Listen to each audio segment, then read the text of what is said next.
In 1616, the Roman Inquisition issued a definitive decree. The heliocentric theory of Nicolaus Copernicus was formally heretical. No one could hold or defend the idea that the Earth moved. To openly defy this mandate was to invite a swift trial. The consequences were absolute, ranging from permanent imprisonment to execution. Yet 16 years later, in 1632, Galileo Galilei published his dialogue concerning the two chief world systems. It is a text that systematically dismantles the Earth-centered universe. And right on its title page, it bears the official stamps of approval from the very censors who were ordered to suppress it. Albert Einstein later evaluated this text as a deliberate, calculated deception. He recognized that Galileo understood the danger and chose to play a trick on the authorities. How exactly does a man, already warned by the Inquisition, manage to print the most dangerous physics of the 17th century with the Church's official blessing? He survived the printing presses by inventing a rhetorical loophole. Galileo disguised his physics, altering the structure of scientific argumentation in the process. Galileo's primary defense mechanism was format. He presented his book not as a declarative treatise claiming the Earth's motion to be true, but as a purely mathematical hypothesis, a philosophical exercise. This diagram illustrates his structure, a fictional dialogue across three characters. Salviati delivers the rigorous arguments for a sun-centered system. Opposing him is Simplicio, representing rigid Aristotelian dogma. At the apex is Segredo, an impartial judge weighing the arguments. This format created a perfect trap. Galileo could place the Church's exact arguments into the mouth of Simplicio, and then systematically dismantle them through Salviati's logic, all under the guise of an objective debate. The Socratic dialogue acted as an intellectual Trojan horse. It allowed Galileo to present devastating proofs of a moving Earth, while technically maintaining that he was merely writing a play.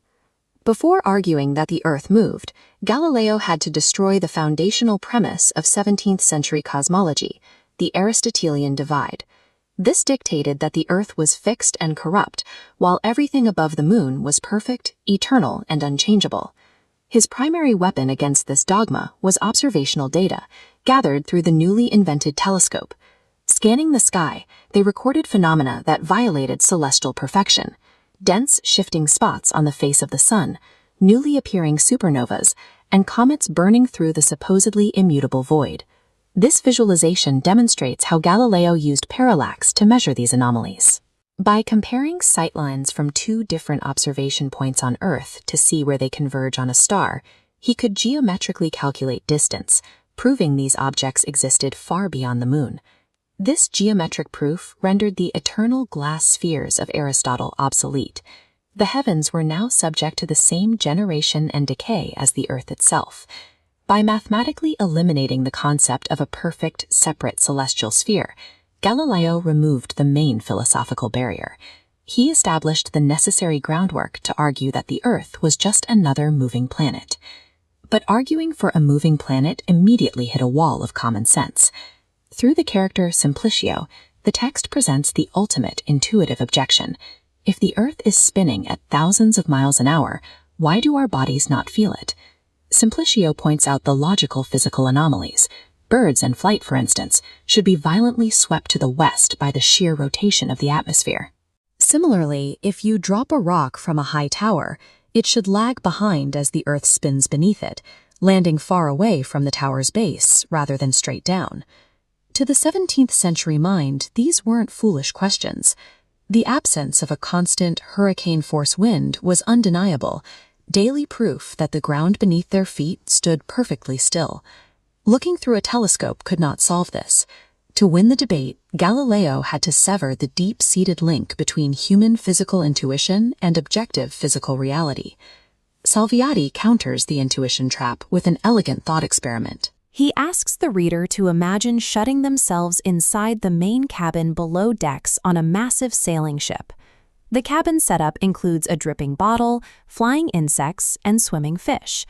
When perfectly stationary, drops fall straight down. Insects fly equally, and fish swim indifferently. When the ship sails at a constant uniform speed, absolutely nothing changes. The environment behaves exactly as at rest. This establishes the principle now known as Galilean relativity. Mechanical experiments conducted inside a closed system cannot detect whether that system is at rest or in uniform motion. This directly neutralizes the intuition trap. The Earth is the ship, and the atmosphere is our cabin. Because we share the Earth's uniform motion, it is physically impossible for our bodies to feel it spinning. The ship experiment was elegant, but it contained a critical limitation. It only proved that the Earth could be moving without us feeling it. It did not offer positive proof that it actually was moving. Galileo was obsessed with finding that definitive proof. He needed undeniable physical evidence to permanently silence both the Aristotelians and the Inquisition. For the final day of his dialogue, he turned his attention to the oceans, believing he could find his proof in the daily ebbing and flowing of the tides. He wasn't the only one trying to solve the tides. Contemporary thinkers, including Johannes Kepler, correctly theorized that the moon's attraction was pulling the water. Galileo rejected the lunar theory with harsh contempt.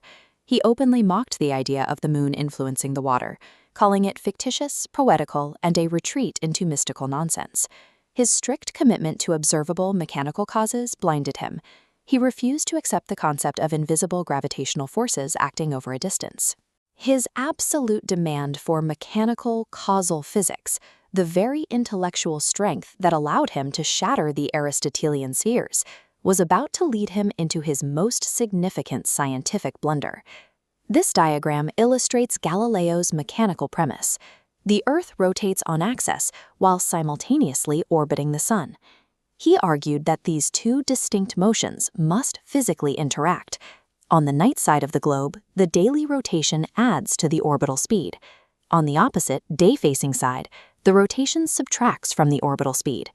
This constant addition and subtraction creates a continuous cycle of acceleration and deceleration across the surface of the planet. Galileo applied this mechanism to the oceans.